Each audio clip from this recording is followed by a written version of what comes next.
Hey guys, welcome to video number 23. Today we're going to wrap up our introduction to resonance circuits with a quick look at parallel resonance and a little bit of PSpice too. The circuit we have over here is a parallel RLC circuit driven by a sinusoidal voltage, and we're going to assume that the frequency of this voltage is equal to the resonant frequency of the circuit. All right, now down here is the phasor equivalent I've drawn just for convenience. And in resonance, remember, X sub C equals X sub L. And for the sake of convenience here, let's just assume that they're both equal to 1 ohm in resonance. All right, so that means X sub L is equal to 1 at 90 degrees ohms in polar form. In rectangular form, that's just J ohms. And X sub C then is equal to 1 at negative 90 degree ohms, which in rectangular form is negative J ohms. All right, now the circuit has 3 components in parallel, but let's just ignore the resistor for now and concentrate on the inductor and capacitor. These two in parallel, which I'll call X sub T, are given by 1 over X sub L plus 1 over X sub C. At least that's one equation for 2 components in parallel. All right, and that would be 1 over, using the rectangular form, 1 over J plus 1 over negative J. All right, 1 over J we know is just negative J, and negative 1 over J is going to be positive J. So this ends up being 1 over negative J plus J, and of course that's 0, so this is equal to 1 over 0, which we're going to call infinite ohms. All right, so here's the cool thing that happens in a parallel resonance circuit. Instead of the capacitor and inductor canceling out to be 0, they cancel out to infinity. All right, so this source sees infinite resistance or impedance over here, and effectively then all it's looking at is the resistor. Now I've summarized the results for both series and parallel resonance on this next page, and here we go. All right, in resonance, X sub L plus X sub C equals 0 for the series resonance circuit.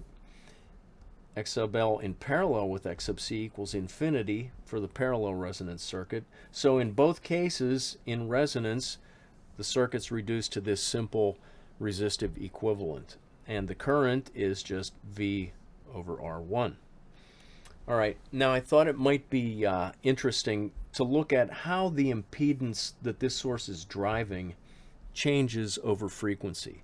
In other words, what does this look like as we change frequency from a low value to a high value?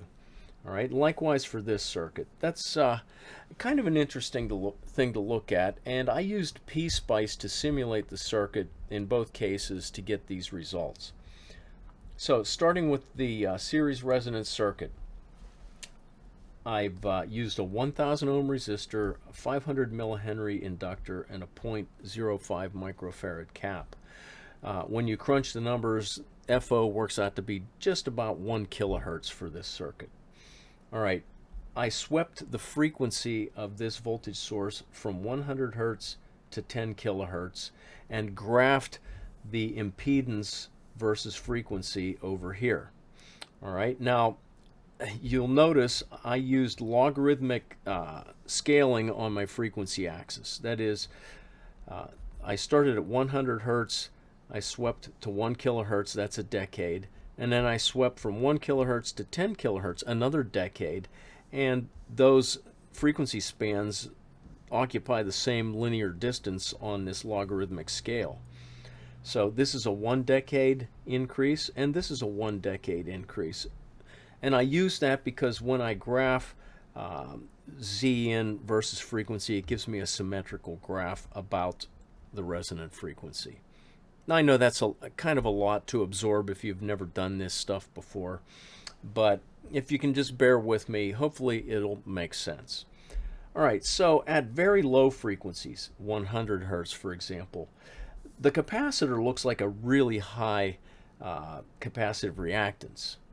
Similarly, at high frequencies, the inductor looks like a very high reactive value. That's why we get this characteristic where the impedance increases away from resonance. All right, at resonance, we've got an input impedance of 1K ohm, purely resistive, and it increases on either side of that with frequency.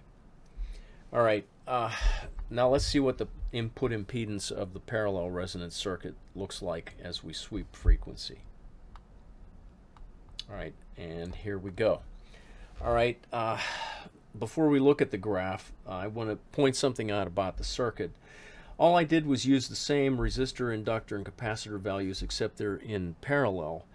But because PSpice doesn't like a voltage source driving an ideal inductor to ground, because the winding resistance of an ideal inductor is 0, it doesn't like a voltage source driving a 0 ohm resistance.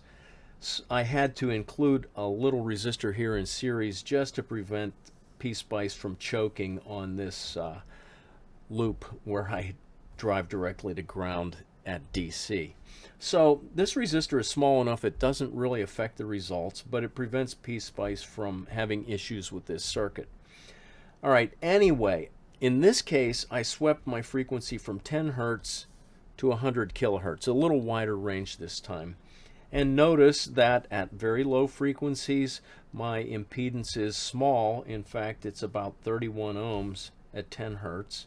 And at higher frequencies, it's small as well, 31 ohms at 100 kilohertz. As I would go further and further in frequency, this would get closer and closer to 0. And as I get lower and lower in frequency, this also approaches 0. All right, at the resonant frequency, our impedance is maximum, and it's equal to 1K ohm in this case. All right, and again, I used a logarithmic scaling on my frequency axis, which gives me a nice symmetrical graph.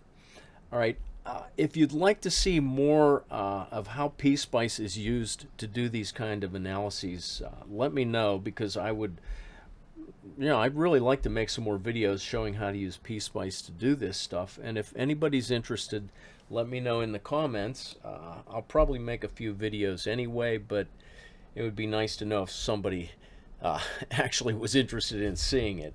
So that wraps things up for this video, and I'll just see you the next time around.